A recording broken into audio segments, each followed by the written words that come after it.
moving on, we're talking about Kyrie Irving and what's been going on with Kyrie Irving lately. Caleb, we do not know. I don't think anyone knows. I feel bad for Steve Nash because even he doesn't know.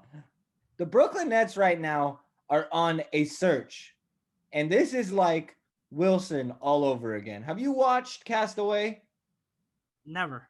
Okay, well, this is Tom Hanks, and Kyrie Irving is Tom Hanks right now. And you know who's his Wilson? The ball?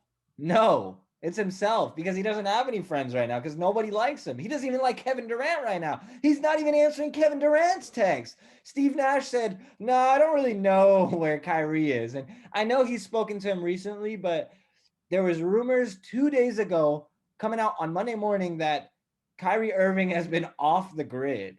And that's a little concerning. I saw that at first and I was kind of laughing, but then again, let's be serious for a second, guys. What's going on in Kyrie's head? We don't know what's going on in his life right now, and I think it's hard to judge him. I will say that, but the internet will. And I don't know how much you've been keeping up lately, but Tuesday morning there was reports that came out, and of course, you know what it is. Just like James Harden at the strip club, there are videos of Kyrie Irving celebrating his sister's 30th birthday at a club, and he was having a good time.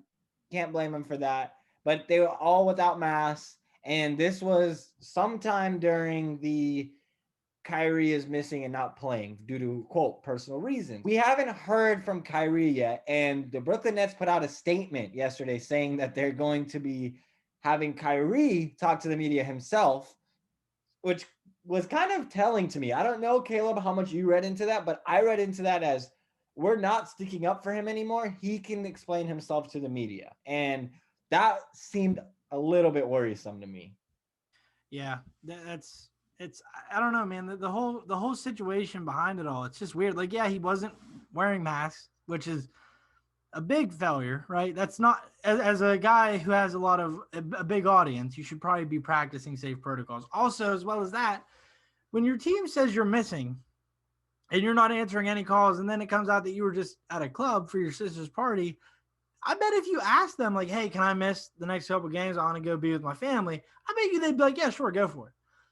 Instead of them thinking, like, oh my gosh, is Kyrie alive? Like, where is he? Because he just disappears and vanishes. Like, when he retires, we probably won't hear of Kyrie Irving ever again. We'll just see highlights. We won't get any updates on him, which is kind of scary, but he's a mysterious player, man. Like, I texted you about it. I said, thinking about everything, if he played in like the 70s where players were doing cocaine in the locker room and stuff, like he would probably be like the perfect player for that era because they didn't have to worry about off-court relations. They didn't have to worry about keeping the fans, keeping media and everything updated.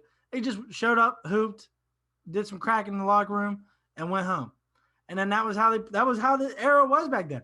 I said he is the perfect player in the wrong era. Like if you put him back then, he'd be people would talk about him like he's a legend. But instead, now people are going to be like, well, he never cared about his teammates, never cared about media or anything. Like, I don't think that's the case. I think he's misunderstood. But when you're at a club with no mask during a pandemic, it's hard to kind of stand up for that. But at the end of the day, family's more important than any of this, right? Like family's always going to be more important than your job to some people. Some people have rough family stuff going on. I understand that. But like at a certain point, you put family first. And I think that's what he did. And I just wish he went about it a better way, considering his history and everything. But I don't know. I'm not going to get too down on him because we'll pause, get too, upset with him because he's still a good player. It just sucks. Yeah.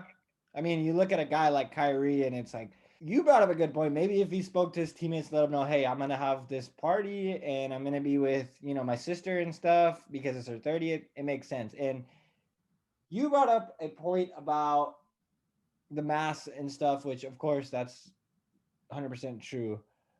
One thing I will say, though, as far as the party, and I'm not going to really speak on the mass, but at the end of the day, we are all human, right? And a lot of us have been struggling during a pandemic, and I get Kyrie Irving makes $35 million.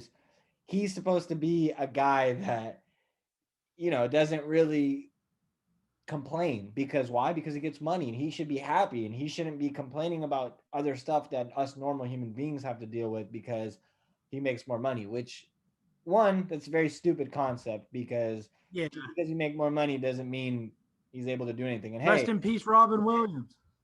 exactly. And hey, look at the money Kyrie's making 30 something million, right? What can he do with that money during a pandemic?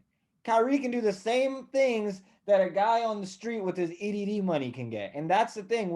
The same people that are saying that Kyrie should be doing this and doing that are the same people that are doing stuff. Like you're Yeah. telling me, Caleb, and you be honest with me, have Oh, you not seen your family sometime during this pandemic? Have you not had a family gathering at some dude, point? every Sunday. Exactly. And Listen, we've done it. My family's done let it. me defend myself. Let me defend myself. I work with my brother-in-laws.